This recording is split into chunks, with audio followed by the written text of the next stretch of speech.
Assalamualaikum warahmatullahi wabarakatuh.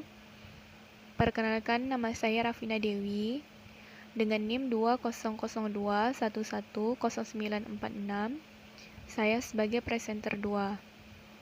Saya akan melanjutkan penyajian materi dari presenter pertama, yaitu mengenai manfaat proposal, jenis proposal, dan unsur-unsur dalam proposal. Yang pertama, yaitu manfaat proposal. Ada beberapa manfaat proposal. Yang pertama yaitu menjadi rencana yang mengarahkan panitia dalam melaksanakan suatu kegiatan. Maksudnya, proposal itu dijadikan sebagai pegangan panitia dalam melakukan suatu kegiatan dengan tujuan agar kegiatan tersebut bisa berjalan dengan baik dan sistematis, sesuai yang direncanakan. Yang kedua, yaitu untuk menjelaskan atau menginformasikan secara tidak langsung kepada pihak-pihak yang ingin mengetahui kegiatan tersebut. Terutama, yaitu untuk memberitahukan kepada donatur atau sponsor mengenai kegiatan apa-apa saja yang akan dilakukan. Yang ketiga, yaitu untuk meyakinkan para donatur atau sponsor agar mereka mau untuk memberikan dukungan, baik itu secara material dan juga finansial. Selanjutnya, yaitu yang keempat, proposal merupakan gambaran awal suatu kegiatan. Maksudnya di sini, di dalam proposal itu akan diuraikan secara rinci mengenai kegiatan apa-apa saja yang akan kita lakukan. Yang kelima, yaitu sebagai alat pengontrol jalannya suatu kegiatan. Artinya, proposal itu digunakan sebagai acuan atau panduan untuk setiap tahapan-tahapan kegiatan yang akan kita lakukan. Yang keenam, yaitu sebagai alat evaluasi kegiatan. Maksudnya, yaitu proposal ini dijadikan sebagai cerminan mengenai sukses atau tidaknya suatu kegiatan kita tersebut. Dan hal ini dapat kita lihat dari rancangan kegiatan yang terdapat di dalam proposal tersebut. Yang ketujuh, yaitu sebagai salah satu alat untuk memperluas jaringan kerja dan juga komunikasi. Kenapa?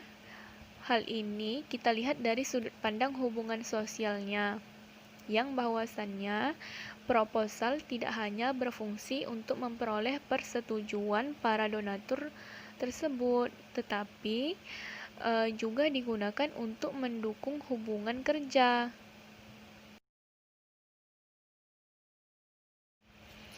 Selanjutnya yaitu jenis-jenis proposal. Jenis-jenis proposal ini dapat dibagi menjadi 4 macam. Yang pertama yaitu proposal kegiatan. Proposal kegiatan yaitu pengajuan rencana suatu kegiatan, baik itu bersifat individu maupun kelompok. Maksudnya di sini, setiap kali kita akan melangsungkan sebuah kegiatan, maka sebagai pihak panitia, kita harus membuat proposal pengajuan tersebut kepada pihak sponsor. Tujuannya agar mereka mau untuk mendanai kegiatan yang kita selenggarakan tersebut. Isi-isi dalam proposal kegiatan ini yaitu yang pertama usulan, yang kedua acuan, yang ketiga konsep kegiatan yang akan dilaksanakan. Contohnya seperti proposal kegiatan perpisahan sekolah. Yang kedua yaitu proposal penelitian. Proposal penelitian ini merupakan suatu ide, usulan, dan juga gagasan yang ditunjukkan pada bahan atau instansi lainnya untuk mengadakan suatu penelitian terhadap suatu masalah.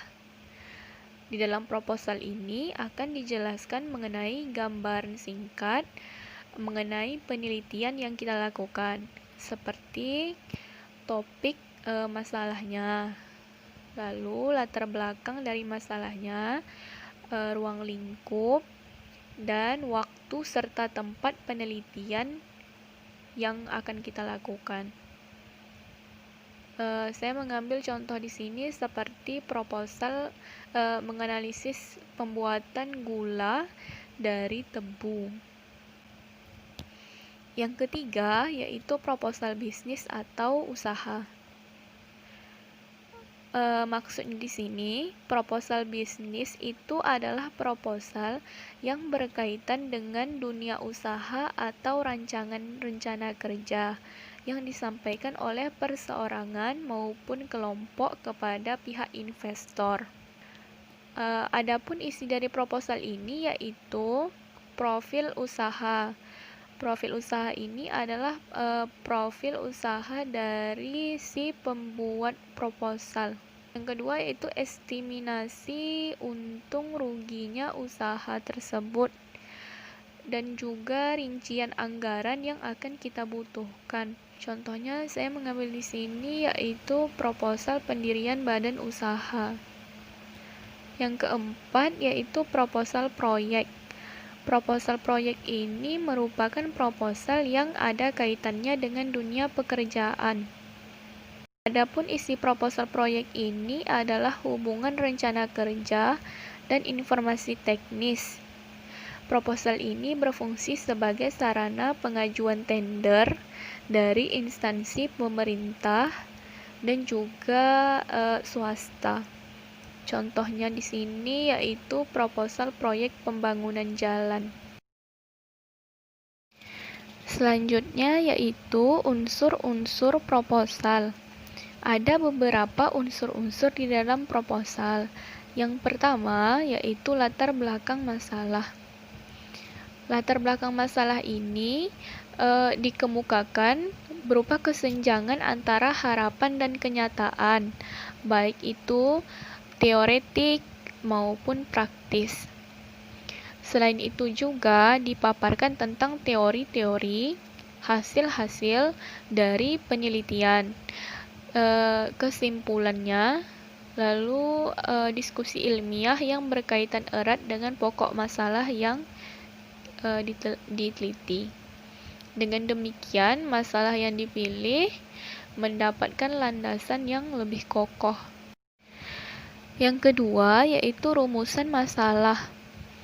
Rumusan masalah ini yaitu masalah yang dinyatakan secara tersurat yang berupa pertanyaan-pertanyaan yang akan kita cari jawabannya.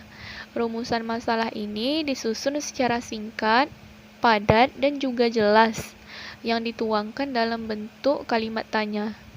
Atau kita sering lebih mengenal dengan pertanyaan dengan rumus 5W tambah 1H. Yang ketiga yaitu tujuan penelitian. Tujuan penelitian ini diungkapkan atau dinyatakan pada sasaran yang ingin dicapai. Yang keempat, hipotesis. Hipotesis ini berupa jawaban sementara yang diajukan terhadap masalah agar hubungan antara masalah dengan jawaban bisa lebih jelas. Yang kelima yaitu asumsi penelitian. Asumsi penelitian ini berupa anggapan dasar tentang suatu hal yang dijadikan pijakan berpikir dan bertindak. Hal ini tidak perlu dibuktikan kebenarannya, akan tetapi dapat memanfaatkan hasil penelitian yang kita peroleh. Yang keenam yaitu manfaat atau manfaat ini ditunjukkan bagi pengembangan ilmu atau pelaksanaan pembangunan. Yang ketujuh yaitu ruang lingkup. Ruang lingkup merupakan keterbatasan ruang lingkup kajian yang harus dilakukan karena alasan-alasan prosedural, teknik, atau karena alasan yang logis. Yang kedelapan yaitu kajian pustaka, yaitu berupa pemaparan teori-teori yang disusun berdasarkan perolehan serta relevan. Yang kesembilan yaitu divisi operasional. Divisi operasional ini adalah divisi yang dirumuskan berdasarkan hal yang dapat diamati.